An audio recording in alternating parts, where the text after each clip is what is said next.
साथ मैं हूं देवेंद्र पटेल। ये मास्क मैं उतार रहा हूं, लेकिन आप लोग नहीं उतारिएगा।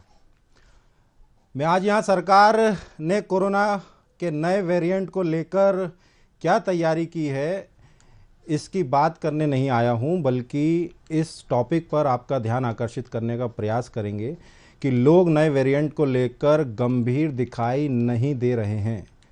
कहते हैं कि हम हिंदुस्तान के लोग ऐसे हैं, अक्सर जो है कि गंभीरता से लेने वाला जो विषय होता है उसे गंभीरता से नहीं लेते हैं, और जिसे नहीं लेना चाहिए उसे ले लेते हैं। इसके अलावा हमारी धार्मिक और सामाजिक मान्यता इतनी दृढ़ है कि हम स्वीकार ही नहीं कर पाते हैं कि कोरोना जैसे वायरस हमें असर करेंगे। कुछ लोग तो एक कदम आगे बढ़कर मंत्र पढ़ते हैं कि गो कोरोना, गो कोरोना।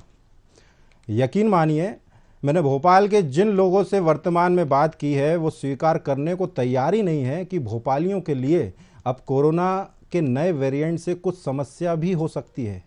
भोपाली उसे अपने ही अंदाज में उछालने को तैयार हैं, और ऊपर से मानना यह है कि बाबा महाकाल का आशीर्वाद है। ऐसे में कोरोना कैसे होगा? कोरोना को लेकर सोशल मीडिया पर भी तरह तरह के जो मजाकिया वीडियो हैं वो किस तरीके से जारी हो रहे हैं वो भली भांति आप भी अवगत होंगे।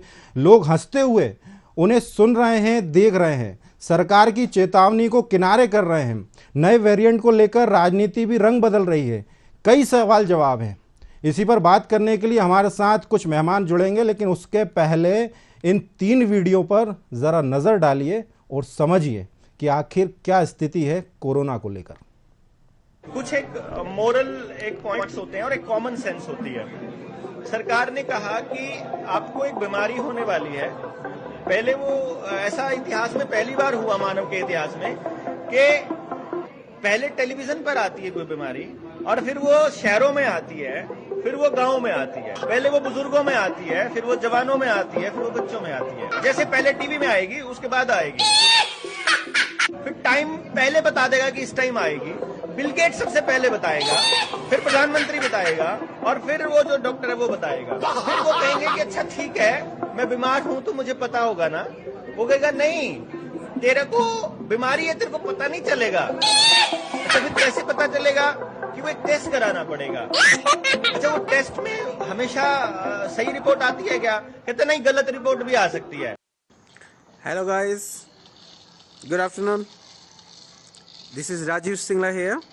आजकल इंडियन मीडिया में एक बहुत ज़्यादा रूमर स्प्रेड हो रहा है, एंड दैट इज़ लाइक कि भैया चाइना में तो नंबर ऑफ़ केसेस बहुत ज़्यादा है, बहुत सारे लोग डेली मर रहे हैं, यहाँ पे हॉस्पिटल्स की कमी है, दवाइयाँ नहीं मिल रही हैं। ठीक है, तो let me tell you guys, मैं फ़िलहाल चेंगडू में हूँ।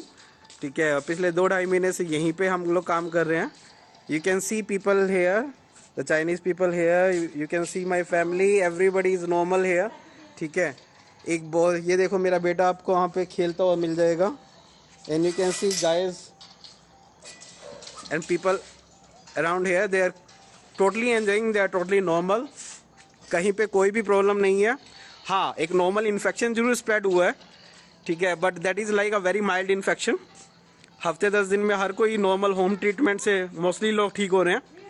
तो प्लीज़ जो इंडियन मीडिया में एक फाल्स रूमर्स फैल रहे हैं उनसे बचिए, और ऐसा कुछ भी नहीं है कि भाई जो है ना, मतलब सब लोग मर रहे हैं, यहाँ पे हॉस्पिटल्स की कमी है।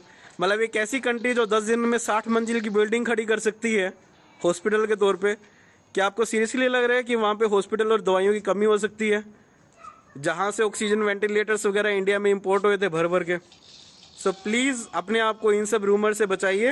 ये फालतू की बकवास है, ऐसा कुछ भी नहीं है। ठीक है, सब कुछ नॉर्मल चल रहा है, सब कुछ नॉर्मल चल रहा है। ये देखो इतने सारे लोग हैं मेट्रो में, ठीक है, लोग बीमार हो रखे हैं, लोग बीमार हैं, लेकिन इसका मतलब ये नहीं कि सब कुछ बंद है, ऐसा कुछ भी नहीं है।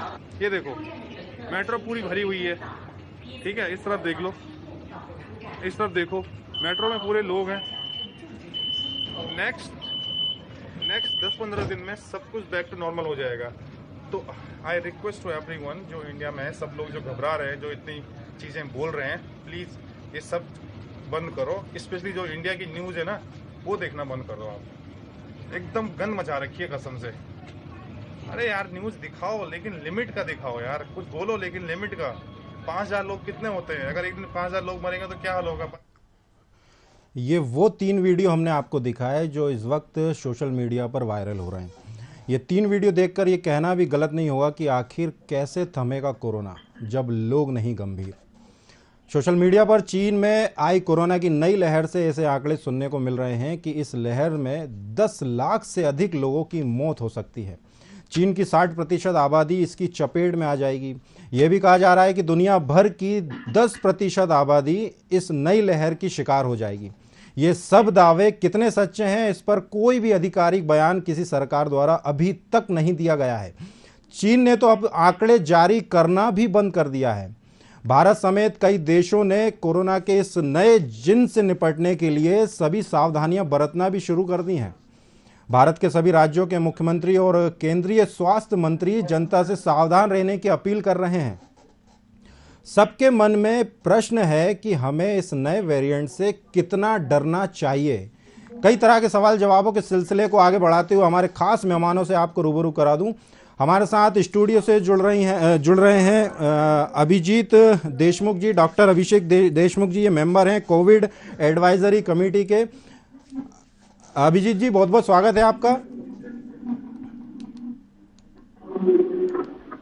और हमारे साथ सामाजिक कार्यकर्ता जो कि मध्य प्रदेश में एक जाना माना नाम है, अंशु गुप्ता जी हमारे साथ जुड़े हैं। अंशु जी, बहुत बहुत स्वागत है आपका। और साथ में राजनीतिक विश्लेषक के तौर पर हमारे साथ डॉक्टर भूपेंद्र सुल्लेरे जी भी जुड़ रहे हैं। आप तीनों मेहमानों का वीआईपी न्यूज में बहुत बहुत स्वागत है। जैसा कि अभी आपने भी वीडियो में नज़र डाली होगी डॉक्टर साहब, लेकिन मैं सबसे पहले अंशु जी आपके पास ही आना चाहता हूं कि आपने जिस तरीके के अभी 3 वीडियो देखे, उससे ये नहीं लगता है कि गंभीर मसलों को कुछ हिंदुस्तानी में, या कुछ हिंदुस्तानियों की बात कर रहा हूं, वे ऐसे लोग हैं जो इस तरीके की भयंकर बीमारी को भी गंभीरता से बिल्कुल भी नहीं ले रहे हैं? सही बात है। ये हमारी देश की विडंबना है कि जो बीमारी ने पिछला उनका पूरा जो हमारे पिछले वर्ष गए, जो हमारा कोविड काल गया और अभी भी निरंतर वो चीज़ें चली रही हैं, उसको देखते हुए रूमर्स करना, मजाकिया तौर पे मीम्स बनाना, भाई इन चीज़ों पे तो बहुत गंभीरता के साथ, क्योंकि ये सीधे सीधे हमारी जान के साथ ही खतरे की एक बहुत बड़ी बीमारी है। और इसमें इंसान की अगर थोड़ी भी चूक होती है तो अगर इन्फेक्शन बढ़ता है तो वो डेफिनेटली इंसान जान से जाता है। तो इन चीज़ों पे तो एटलीस्ट इंसान को गंभीर हो जाना चाहिए और जो भी पॉजिटिव चीज़ें हैं उन चीज़ों को बहुत ही गंभीरता के साथ समाज के सामने लाना चाहिए। इस तरह के वीडियोस वायरल करना, और कहीं ना कहीं मैं ये भी कहना चाहूँगी कि हमारे प्रशासनिक स्तर पर भी बहुत स्ट्रिक्टनेस होनी चाहिए, क्योंकि देखिए अगर एक तबका समझदार है तो बहुत बड़ा तबका हमारे देश का, आपने जैसा कहा कि धार्मिक मान्यताओं के साथ जीता है, सामाजिक उनके अंदर अवेयरनेस ही नहीं है या अपने जिंदगी के प्रति उनको बहुत ज़्यादा जागरूक ही नहीं है, वो तो किसी की सुनी सुनाई बात पे ही सच मान लेते हैं। बहुत से लोग ऐसे हैं। तो प्रशासनिक स्तर पर भी इन चीज़ों पे चेक और बैरियर्स होने चाहिए कि इस तरह के अगर रूमर्स आ रहे हैं तुरंत उसको सोशल मीडिया से हटाना चाहिए। तो ये सारी चीज़ों को अगर हम नहीं समझेंगे तो डेफिनेटली डर के मारे ही बहुत सारे लोगों की जान चली जाएगी कि थोड़ा भी अगर वायरल हुआ, सर्दी खांसी हुई और उन्होंने इसको ज़्यादा गंभीरता से नहीं लिया और वो थोड़ा बढ़ गया तो बोले चलो कोरोना हो गया, ना चेक करवाएंगे और उसकी गंभीरता के साथ कोई इलाज में जाते ही नहीं है। आपने जैसे कहा कि वो धार्मिक मानता है कि मैंने कोई मंत्र फूंक लिया, किसी बाबा जी के पास चला गया और हमारे महाकाल बाबा हमारी सारी रक्षा करेंगे। बिल्कुल रक्षा करेंगे, पर आप अपने स्वास्थ्य के प्रति खुद रक्षक बन जाइए तो महाकाल बाबा का बिल्कुल आशीर्वाद मिलेगा। तो इन सारी चीजों को गंभीरता से लेना चाहिए, लोगों को जागरूक होना चाहिए, जो रूमर्स फैला रहे हैं उनको जागरूक होना चाहिए और प्रशासनिक सबसे ज्यादा हमारी सरकार को इस चीज में इस टाइम बहुत स्ट्रिक्ट हो जाना चाहिए और वही ऑथेंटिक न्यूज हमारे देश के सामने आने चाहिए, क्योंकि टीवी चैनल्स भी सबसे बड़े माध्यम होते हैं लोगों से कनेक्ट होके और लोग उनकी बात को गंभीरता से लेते हैं। तो हमारी सरकार को बहुत ऑथेंटिसिटी के साथ ही पब्लिक के सामने कोई भी न्यूज को लेके आना चाहिए। इस चीज की भी गाइडलाइन हर चैनल वाले को दे देनी चाहिए कि आपके पास जो भी है वो प्रामाणिकता के साथ जो न्यूज है, क्योंकि ये सीधा सीधा लोगों की साइकोलॉजी, लोगों की जिंदगी, लोगों की जान के साथ पूरा पूरा ये मामला जुड़ा हुआ है। तो इस चीज को, इस विषय को बहुत ज्यादा गंभीरता से लेना चाहिए। अंशु जी, चूंकि क्या है कि आप बहुत एक सामाजिक कार्यकर्ता के तौर पर जानी जाती हैं, बीते अगर मैं कोरोना की बात करूं, अब तो नया वेरिएंट नए नाम के साथ आने की बात कही जा रही है। फ्रंटलाइन कार्यकर्ता के रूप में आपकी भी एक दोहरी भूमिका जो है बनने में, अगर ऐसा ना हो कि कोरोना दोबारा लौटता है, तो आपकी भी एक फ्रंटलाइन कार्यकर्ता के रूप में दोहरी भूमिका जो है आपकी भी बनेगी। तो ऐसे में क्या लगता है, गरीब और कमज़ोर तबके के लिए एक सामाजिक कार्यकर्ता होने के नाते, अब ये वीडियो तो आपने देख ली, इस तरीके के आए हैं, लेकिन जब आपकी तरह और भी सामाजिक कार्यकर्ता हैं, तो किस दिशा में कार्य करना चाहिए कि ऐसे लोगों को समझाना भी चाहिए या फिर कुछ दूसरी तरीके से कुछ रास्ता निकालना चाहिए? पिछले दौर का भी मैं बता दूं कि हम सभी ने, मुझे लगता है हर वो मानवता का प्रहरी इंसान था जिसने सही में फ्रंट में आकर के लोगों को समझाइश भी दी, जागरूक भी किया। हमारे ग्रुप ने भी, मैंने तो सोशल मीडिया के माध्यम से, चाहे कोई भी हो, हमने फ्रंट लाइन में भी जाके काम किया। हमने लोगों को समझाया भी कि सबसे पहले तो पैनिक नहीं हो, इस चीज को समझना बहुत जरूरी है। लोगों को जागरूक हमने बहुत किया कि अगर इनिशियल स्टेज पे आपको कोई भी इन्फेक्शन आया है, आप तुरंत उसका इलाज कीजिए। बिल्कुल उस भयावह स्थिति या फिर छोटी मोटी, अगर आपको उस टाइम कोविड की भी दो चीज चल रही थी उस टाइम की, एक नॉर्मल फ्लू भी था और कोविड भी था। तो अगर नॉर्मल फ्लू है, तुरंत टेस्ट कराइए और अकॉर्डिंगली उस इलाज में आ जाइए। आप बिल्कुल अपनी जान के साथ कि नहीं 4 दिन अभी मैं बाबा जी का इलाज कराऊंगा, 4 दिन घरेलू इलाज भी बहुत कारगर रहे थे, पर उस हद तक, मतलब किसी हद तक घरेलू इलाज नहीं अगर कारगर हो रहे, तुरंत डॉक्टर के पास जाइए। तो हमने बस्तियों में जाके स्पेशली छोटे छोटे बच्चों को, माओं को, बुजुर्गों को बहुत अवेयर किया। और ये जागरूकता ही हमारी, सतर्कता ही हमारी सुरक्षा की सबसे पहला पर्याय होना ही चाहिए। क्योंकि जब हम सतर्क हो जाएंगे किसी चीज से, तो precaution is better than cure के फार्मूले पे हमेशा चलना चाहिए। तो इसी तरह हमने भी अपनी भूमिका सुनिश्चित की और आने वाले समय के लिए भी हम इसी तरह तैयार हैं कि हम लोगों को, पब्लिक को जागरूक करेंगे कि भाई आप पैनिक ना हो। एकदम सर्दी जुकाम है तो उसका इनिशियल स्टेज पे तुरंत इलाज कीजिए और किसी भी तरह की, किसी भी अफवाह में नहीं आइए, दौड़ मत लगा लीजिए। क्योंकि लास्ट टाइम जो लोग, पब्लिक दौड़ी थी सड़कों पे, उसने बहुत भयावह स्थिति हमारे देश में क्रिएट की थी। तो इन सारी चीजों के लिए अभी से हम अगर ऐसा कुछ वेरिएंट नया आता है और सरकार की गाइडलाइन आती है, तो अकॉर्डिंगली हमारी टीम पूरी तैयार रहेगी कि सबसे पहले जागरूकता होनी चाहिए, उसके बाद वो सारे संसाधनों की तरफ हम दौड़ेंगे जो पब्लिक को जरूरी हैं, और इन्फेक्शन कम से कम लोगों में आए, इस चीज के लिए पुरजोर हम कोशिश करेंगे। बिल्कुल सही बात है कि जागरूकता की बहुत आवश्यकता, अगर ऐसा होता है तो आगे पढ़ने वाली है। डॉक्टर अभिजीत जी के पास मैं आना चाहूँगा। अभिजीत जी, आप एक मेंबर हैं कोविड एडवाइजरी कमेटी के। चूँकि कोरोना का जो कोविड-19 का जो एक नया वेरिएंट है, इसका नाम BF7 दिया गया है। आखिर चीन में जो समाचार निकलकर सामने आ रहे हैं कि वहाँ तबाही मचाने वाला ये जो नया वायरस है, आखिर ये है क्या? ये आपसे पहले हम दर्शकों को बताना चाहेंगे आपके माध्यम से, आखिर ये है क्या? जी, जो मेन सबसे पहले जो वायरस आया था, कोविड वायरस आया था, उसी का एक वेरिएंट है। कोई भी वायरस या बैक्टीरिया हमेशा अपने को जीवित रखने के लिए अपना रूप बदलता है। तो ऐसे ही हम कोविड का हर वेरिएंट को हराते आए हैं, और ऐसे में वो वायरस अपने को जीवित रखने के लिए अपना रूप बदलकर अब BF.7 के रूप में दुनिया में आया है। और चाइना में आपने सुना होगा कि ये वायरस, ये वेरिएंट बहुत ज्यादा नुकसान पहुंचा रहा है, लोगों को बीमार कर रहा है, काफी मौतें भी हो रही हैं। तो एक ये वेरिएंट है, और कोई जरूरी नहीं कि इस वेरिएंट से हमारे देश में बीमारी फैल जाए, पर हमें सतर्क रहना पड़ेगा, क्योंकि वेरिएंट कैसे रिएक्ट करेगा बॉडी से हमारे देश में, ये बताना बहुत मुश्किल होता है किसी भी डॉक्टर को या किसी भी विशेषज्ञ को। तो इसलिए सबसे बेहतर होगा कि हम सावधान रहें, सतर्क रहें।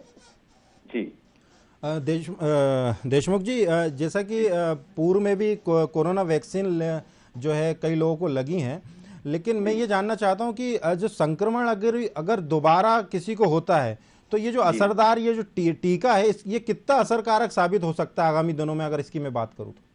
बिल्कुल, टीका जो है बहुत ही असरदार रहा है हमारे देश में। आपने देखा होगा कि हमारे पूरे विश्व में हमारे सरकार ने जो टीकाकरण युद्ध स्तर पर किया, उसके कारण हमारे यहाँ पर कोविड बहुत ज्यादा कंट्रोल में रहा है। मौतें अगर हम कंपेयर करें हमारी जनसंख्या पूरे दूसरे विश्व के देशों से, तो उस हिसाब से हमारे यहाँ बीमारी भी कम रही और मौतें भी कम रही। तो मुख्य कारण जो था टीकाकरण, हमने देखा होगा कि पहली लहर में हमारी सरकार मुस्तैद थी, उसने बहुत जल्दी एक्शन लिया और उसको कंट्रोल में लिया। और जैसे फर्स्ट लेयर खत्म होने के बाद जब दूसरी लहर के पहले, जैसे अब जी 3 महाशय जो बात कर रहे थे, बड़े कैजुअल वे में थे, गंभीर नहीं थे, ऐसे ही उस वक्त पहली लहर के बाद कुछ कई लोग ऐसे ही कैजुअल थे, और उसके कारण जो दूसरी लहर आई उसका आपने देखा होगा कि हमारे कई लोग हमने खोया, अपने आसपास के लोग, हमारे साथी लोग, हमारे परिवार के लोगों को खोया। तो अगर हम जनता उस वक्त थोड़ी सतर्क रहती, सरकार ने बहुत अच्छा काम किया था, पर हमारी कुछ लोगों की गलती के कारण वो वायरस बहुत ज्यादा फैला। और फिर उसके बाद हमारा टीकाकरण जो कार्यक्रम आया, बहुत युद्ध स्तर पे हमने सरकार ने किया, तो तीसरी लहर भी आके चले गई, हमें पता भी नहीं पड़ा कि कब तीसरी लहर आके चले गई। क्यों? क्योंकि टीकाकरण इतना असरदार था कि जो वायरस आया उस वक्त तीसरी लहर में, वो हमारे बॉडी पे कोई भी इफेक्ट नहीं डाल पाया। तो जो टीकाकरण की जो बात चल रही है वो बहुत असरदार रहा है। हाँ, अभी हमारे देश में 90% लोगों ने फर्स्ट एंड सेकंड डोज लगा चुके हैं और 60% लोगों ने बूस्टर डोज लगवाया है। मेरे हिसाब से अभी 60% कम है। मैं लोगों को आह्वान करता हूं, उनको अपील करता हूं कि जिनको बूस्टर डोज नहीं लगा है वो जल्द लगवा लें, क्योंकि ये जो अभी वेरिएंट आया है, हो सकता है कि जो जिनको वैक्सीन नहीं लगा है या बूस्टर डोज नहीं लगा है उन पे असर कर सकता है। ये एक आशंका है। तो आशंका में के साथ साथ हमें सावधानियां और सतर्क रहना है। डॉक्टर साहब, एक सवाल और लूंगा मैं आपसे, उसके बाद मैं आगे बढ़ूंगा। मैं ये जानना चाहता हूं कि अभी कुछ देर पहले मैं कुछ पढ़ रहा था, उसमें 2 प्रकार की मेरे को एक चीज़ समझ में आई थी। पहली तो ये एक अध्ययन में ये देखने में आ रहा है कि ये नया वेरिएंट से BF7 ये बहुत खतरनाक है, और वही चीज़ अगर मैं दूसरे के उसमें देखा मैंने, तो उसमें लिखा है कि भारत के लिए इतना खतरनाक नहीं है। तो इस तरीके की भी जब लोग गूगल पे डालकर जब सर्च करते हैं तो इस तरीके की चीज़ें भी सामने आ रही हैं। एक अध्ययन बता रहा है कि ये भारत के लिए खतरनाक है, दूसरा अध्ययन बता रहा है कि नहीं, इतना भारत के लिए चिंता का विषय नहीं है। इस पर एक टिप्पणी आपकी। बिल्कुल, लोग इससे कंफ्यूज ना हो। आपने देखा होगा कि चाइना में इस वेरिएंट से काफी लोग बीमार भी हो रहे हैं और काफी मौतें भी हो रही हैं। तो चीन में उसका इफेक्ट ज्यादा है। इसका कारण 2 कारण होते हैं। एक तो जेनेटिक मेकअप उन लोगों का, चाइनीज का अलग है, और दूसरा वहां पर हर्ड इम्यूनिटी हमारी जो देश में बनी है उतनी उस लेवल की वहां पर नहीं बनी है। वहां पर वैक्सीनेशन भी कम हुआ है। तो ये कारण है कि वो वेरिएंट वहां पर खतरनाक बना है। क्योंकि हमारे देश में जो हमारे वैक्सीन है वो काफी कारगर रही है, और हमारे यहाँ हर्ड इम्यूनिटी, पूरी जो जनसंख्या, जो 95% से ज्यादा लोग हमारे इम्यून हो गए हैं। तो हाइब्रिड इम्यूनिटी बोलते हैं, जो कि वैक्सीन और बीमारी से जो इम्यूनिटी बनती है वो भी काफी कारगर है। इसलिए वो वेरिएंट हमारे इसमें इतना इफेक्टिव नहीं है, बीमार करने में उतना बीमार नहीं करेगा, ऐसा एक हमारा एक अंदाज है। तो मुझे लगता है कि ये जो कंफ्यूजन क्रिएट हो रहा है कि वहां पर इतना ज्यादा है, यहाँ पर कम क्यों है, तो रीजन जो साइंटिफिक रीजन है मैंने आपको बताया है। बिल्कुल, देखा आपने कि जिस तरीके से कई तरह के मामले नए वेरिएंट्स को लेकर सामने आ रहे हैं, लेकिन यहाँ मैं एक दिशा की ओर भी आपको ले आना चाहूँगा कि कोरोना वायरस के वेरिएंट की ही तरह राजनीति भी रंग बदल रही है, और इस मामले में ना कोई किसी से कम है ना कोई ज़्यादा है। राहुल गांधी 2020 में कोरोना वायरस को लेकर ट्विटर पर आगाह करने वाले पहले नेता रहे। वक्त से पहले ही राहुल गांधी ने अपनी तरफ से देश की सरकार और लोगों को, मतलब दोनों को ही अलर्ट कर दिया था, और बाद में भी प्रेस कॉन्फ्रेंस के जरिए जब भी ठीक ठाक लगा मन की बात शेयर करते रहे। अब वही कांग्रेस नेता खुद सरकार की वार्निंग की जरा भी परवाह नहीं कर रहे हैं। वो कह रहे हैं कि बीजेपी और मोदी सरकार भारत जोड़ो यात्रा से डर गई है और भारत जोड़ो यात्रा तो कश्मीर तक पहुंचकर ही खत्म होगी।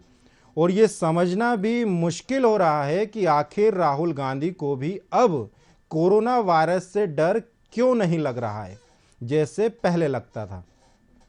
पहले तो सरकार पर लापरवाही का आरोप लगाते थे और ज़रूरी एहतियात उपाय न करने की जो है बात कहते रहते थे। क्या इसलिए क्योंकि केंद्र सरकार ने कोविड को लेकर कोई गाइडलाइन जारी नहीं की है? क्या गांधी को लगता है कि सरकार बस भारत जोड़ो यात्रा बंद कराने के लिए माहौल बना रही है? हालांकि इन सब से परे भाजपा भी पीछे नहीं है। बैठकों का दौर भी लगातार जारी है, लेकिन वायरस का डर कागजों में ही है। इन पर बिल्कुल भी किसी का ध्यान देखने में नज़र नहीं आता है। आखिर इसी पर मैं सवालों का सिलसिला आगे बढ़ाता हूं। डॉक्टर पुष्पेंद्र सुलेरे जी के पास आता हूं, जो कि एक राजनीतिक विश्लेषक के तौर पर जाने जाते हैं। भूपेंद्र जी, जैसा कि आप देख रहे हैं कि राहुल गांधी भी यात्रा निकाल रहे हैं और केंद्र सरकार ने भी उनको एक नोटिस भेजा था, तो उनका जवाब, जैसा कि मैंने अभी फिर मैं वही दोहराता हूं कि उन्होंने कहा कि ये सिर्फ बहाने हैं उनकी भारत जोड़ो यात्रा को बंद करवाने के लिए। और यही राहुल गांधी, जब बीते कोरोना की बात करूं, सबसे पहले सामने आए थे कि उन्होंने बहुत पहले आगाह कर दिया था। लेकिन अब ये परिस्थिति बन रही है और भाजपा, केंद्र सरकार से आदेश जारी होता है, अलर्ट जारी होता है, सरकार अपने स्तर पर लग जाती है, लेकिन भाजपा, अगर मैं मध्य प्रदेश की अकेली बात करूं तो भाजपा के जो बड़े तमाम नेता हैं वो सिर्फ मौखिक तौर पर जरूर कह रहे हैं, लेकिन जैसा कि अभी आपने स्क्रीन पर देखा, तमाम नेता बेफिक्री से लगे हुए हैं, अलर्ट की कोई बात नहीं है। क्या वो परिस्थिति ये देखने में आगामी दिनों में आ सकती है कि जब पुराने दिनों की तरह भयावह स्थिति आएगी तभी ये लोग जागरूक होंगे? जी देवेंद्र जी नमस्कार, और दोनों विद्वत जनों को मैं नमस्कार करता हूँ। नमस्कार। अभी जो सामाजिक कार्यकर्ता ने जिस तरह से प्रश्न के उत्तर दिया और डॉक्टर साहब ने जो एडवाइजरी कमेटी के हैं उन्होंने भी जिस तरह से BS7 के वेरिएंट के बारे में बताया, तो मैं जो आपने राजनीति परिप्रेक्ष्य में क्वेश्चन पूछा, तो अभी संसद चल रही थी 20 तारीख को मंडावी जी केंद्रीय स्वास्थ्य मंत्री ने एक पत्र लिख के कहा कि राहुल गांधी अपनी यात्रा रोक दें क्योंकि चाइना में कोरोना फैल रहा है, उसके कारण ये उनकी परिस्थिति उनके स्वास्थ्य के लिए ठीक नहीं। उसी दिन कांग्रेस के जो प्रवक्ता हैं मिस्टर खेड़ा और जो लोकसभा के सदस्य हैं, नेता प्रतिपक्ष थे, उन्होंने भी इस चीज का खंडन किया कि ये यात्रा रोकने के लिए, लेकिन उन्होंने साथ में एक चीज बड़ी अच्छी कही कि हम उस गाइडलाइन का पालन करेंगे जो गाइडलाइन वो देना चाहते हैं, क्योंकि ये दोनों दल राजनीति प्रेरित है और वोटों के हिसाब से राजनीति करते हैं। तो उनका भी ये कहना था कि हम कोरोना जैसी महामारी जो अपन झेल चुका है जो भारत, क्योंकि जो दूसरा चरण का जो कोरोना आया था और जिसमें शायद ही कोई व्यक्ति हो जिसने अपने पड़ोस या अपने परिवार का कोई सदस्य न खोया हो, उसने मौतों को देखा है, उसने वो भयावह दृश्य देखे हैं, उस बीमारी को लाइलाज देखा है, ऑक्सीजन की कमी को देखा है, और मतलब कि परिस्थितियां इस तरह से थी कि चिकित्सालय में जगह नहीं थे, लोग बाहर खड़े हुए थे, करियाने में खड़े हुए थे, आंगन में खड़े हुए थे, और आप सब लोग, हम लोग मीडिया से जुड़े हुए हैं, वो चीज कई जगह कवर भी की हम लोगों ने। लेकिन ये राजनीति के पहलू हो, चाहे रक्षा का हो, चाहे स्वास्थ्य का हो, राजनीति पार्टियां अपनी राजनीति करती ही हैं, और चाहे वो व्यक्ति की मरने की भी हो। तो निश्चित रूप से इसके बारे में जो सत्तारूढ़ पार्टी है उसको ये चाहिए कि विपक्ष का जवाब दे और विपक्ष को स्वतंत्रता का अधिकार भी दे कि वो साथ में अपनी गाइडलाइन का पालन करके उस तरह से कार्य कर सके। तो ये दोनों चीजें की नैतिक जिम्मेदारी सत्ता की बनती है। अब विपक्ष की जो बात जहां तक आती है कि जो नियमों का पालन है, कोरोना की जो गाइडलाइन है, एडवाइजरी है, तो राजनीति तो उसी लाइन से शुरू हो गई थी। अगर उस समय संसद चल रही थी और संसद के जो सदस्य हैं, लगभग 700 कुछ सदस्य हैं राज्यसभा लोकसभा के, अगर वहीं से पहले गाइडलाइन में चलाते और एडवाइजरी जारी करते कि सांसद लोगों के लिए कंपलसरी है, क्योंकि एक लोकसभा में लगभग 10 लाख 9 लाख के लगभग वोट होते हैं, एक विधानसभा में 1.5 से 2.5 लाख वोट होते हैं उनके। तो वो उनका संघर्ष, उनका लोगों से बीच मिलना बैठना ज्यादा होता है। तो अगर इस तरह से वो ना करके, राहुल गांधी की एडवाइजरी ना जाकर, भारत जोड़ो यात्रा की ना करके, वो अपने खुद संसद के सदस्यों के लिए लागू करते तो वो ज्यादा प्राथमिकतापूर्ण होगी। खैर छोड़िए, अब वो तो उन्होंने राजनीति के लिए उस पर फिर कांग्रेस ने काउंटर भी किया, क्योंकि ये दो मुख्य सत्तारूढ़ पार्टियां हैं और भारत में उनकी लगभग यात्रा चल रही है, 2000 किलोमीटर तक तय हो गई है। और जो यात्रा निश्चित रूप से एक राजनीति प्रेरित यात्रा है, निश्चित रूप से, क्योंकि वो राजनीतिक दल है और राजनीति जो करते हैं वो सत्ता की प्राप्ति के लिए करते हैं, अपनी विचारधाराओं को आगे बढ़ाने के लिए करते हैं। लेकिन व्यक्ति के स्वास्थ्य की चिंता, अपने स्वास्थ्य की चिंता, और क्योंकि जब तक व्यक्ति इस तरह से विजन नहीं होगा राजनीति में, क्योंकि राजनीति पार्टियां ही नई पॉलिसी बनाती हैं, नियम बनाती हैं, उनका नैतिक जिम्मेदारी है, चाहे वो सत्ता पक्ष में हो चाहे विपक्ष में हो, कि वह भयावह स्थिति जो भारत ने देखी है, झेली है, उसमें समान रूप से चाहे विपक्ष और सत्ता न रह के, राजनीति ना करके वह स्थिति दोबारा निर्मित ना हो, स्वास्थ्य की सेवाएं सब तक को मिलें, ये आह्वान एक निष्पक्ष रूप से मैं पत्रकार की दृष्टि से करूंगा, एक विश्लेषण है। लेकिन तब भी मेरा ये मानना है कि लोग राजनीति से तो बाज आएंगे ही नहीं, और वो करेंगे, लेकिन तब भी मेरा तो यही सोचना रहेगा कि शिक्षा के पर्याय यही होने चाहिए और राजनीति की दिशा यही होनी चाहिए कि वो जो भयावह स्थिति पुनः पुनरावृत्ति न हो, और हम लोग इस राजनीति से हटके व्यक्ति के मानव के कल्याण की बात करें, क्योंकि जो वायलेंट है बनता है, जो वेरिएंट जिस हिसाब से बनता है, तो वो क्लोन के रूप में होता है और उसकी प्रतिरोधक क्षमता दूसरे तरह से डेवलप होती है, क्योंकि जो उसके इफेक्ट होते हैं, जो पहले के होते हैं, वो दूसरे इफेक्ट से वो इफेक्ट करता है और शरीर की सेल को इफेक्ट करता है, जिसके कारण प्रतिरोधक क्षमता, इम्यूनिटी सिस्टम। लेकिन सबसे बड़ी बात ये भी पटेल साहब बहुत अच्छी है कि भारत में लगभग एक अभियान के तहत दूसरी वैक्सीन लग चुकी है, कई लोगों को, तो अधिकांश करोड़ों लोगों को बूस्टर भी डोज लग चुका है। तो ये बहुत बड़ी एक राहत की बात है, लेकिन तब भी हम लोगों को जागरूक रहने की बहुत आवश्यकता है। और जितने भी राजनीतिक दल हैं, उनके जो नीचे तक जो उनकी यूनिट है, उनके जो संगठन के लोग हैं, सिर्फ सामाजिक कार्यकर्ता या डॉक्टर से इसमें भागीदारी न हो, वो लोग भी अवेयरनेस करें और अपने लोगों को इस तरह से पालन कराएं और उसके जो गाइडलाइन है कोरोना की, उसका पालन करें, और साथ में जो सामाजिक कार्य पाबंदी है करने की। और यहाँ पर बिल्कुल जाहिर सी बात है कि राजनेता राजनीति कर रहे हैं और मजाक उड़ाने वाले मजाक भी उड़ा रहे हैं, जैसे कि हमने शुरुआती इस डिबेट के शुरू में आपको दिखाया। मैं जाते जाते तीनों मेहमानों से एक ही सवाल करना चाहूँगा। सबसे पहले मैं अंशु जी आपके पास ही आता हूँ कि गंभीर मसलों में हिंदुस्तानी आखिर कितने गंभीर मानती हैं आप?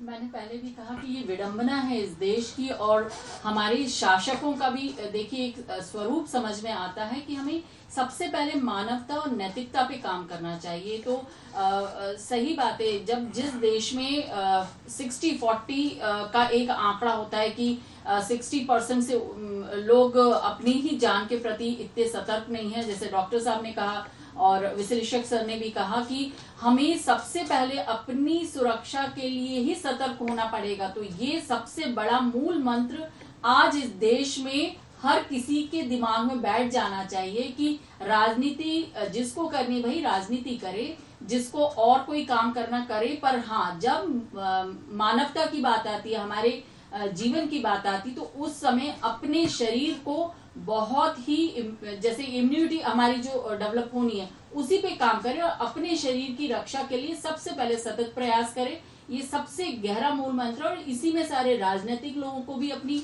एक मिशन बना लेना चाहिए कि मानवता के लिए इस टाइम आगे सब एकजुट होके आ जाएं, क्योंकि देश में ये बड़ा संकट है, बड़ा भयावह अगर स्थिति आती है अभी, क्योंकि future can not be seen, हमको पता नहीं भविष्य की गत में क्या है। अगर सीरियसली ये वेरिएंट, जैसे सर ने कहा कि वो वायरस कभी मरता नहीं, अपना स्वरूप चेंज कर लेता है और यू नेवर नो कि ये स्वरूप किस रूप में आएगा। तो इस टाइम सभी लोगों की समग्रता से, मतलब ये संपूर्ण एक महायज्ञ और ये संपूर्ण सबकी अपनी अपनी आहुति होगी कि इस यज्ञ में हम सारे मानवता के कल्याण और मानव जीवन के लिए ही काम करें और सबकी जागरूकता के लिए करें। कोई भी अपना किसी भी तरह से कोई गलत मंतव्य या किसी भी दिशा में राजनीतिक महत्वता या अपने वर्चस्व की लड़ाई को परे रख दे इस टाइम।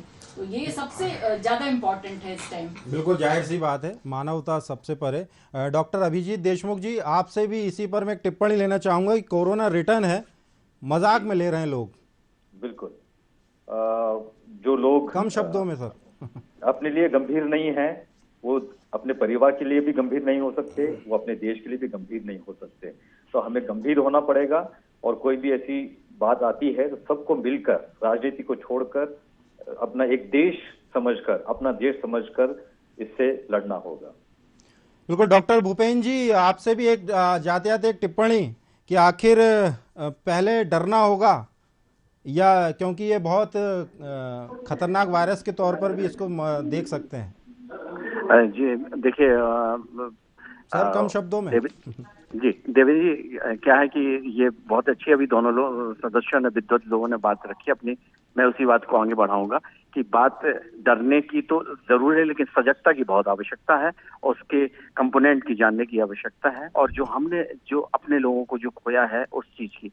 तो राजनीति दल के जो भी लोग होते हैं, नीचे से लेकर उनके ब्लॉक स्तर, ग्रामीण स्तर से लेके आप समझिए राजधानी स्तर तक यूनिटें होती हैं, उन लोगों की भी नैतिक जिम्मेदारी, हम पत्रकार लोग हैं, हम लोगों की भी बहुत जिम्मेदारी, हर कंपोनेंट को अपना अपना दायित्व निभाना है। और मानवता की श्रृंखला के लिए, जो कि सारी सृष्टि का सर्वश्रेष्ठ व्यक्ति मानव होता है, उसके लिए हम लोगों को अपने कार्य करने हैं और संपादित करने हैं, और अवेयरनेस ही, जागरूकता ही उस चीज की बचाव है। मैं तो इसी शब्दों के साथ, और राजनीति तो होती है, लेकिन राजनीति में जनता को नहीं आना चाहिए, और मानवता के हित के लिए रखते हुए हमें सजगता और अपने लोगों की और अपनी केयर करने की आवश्यकता है।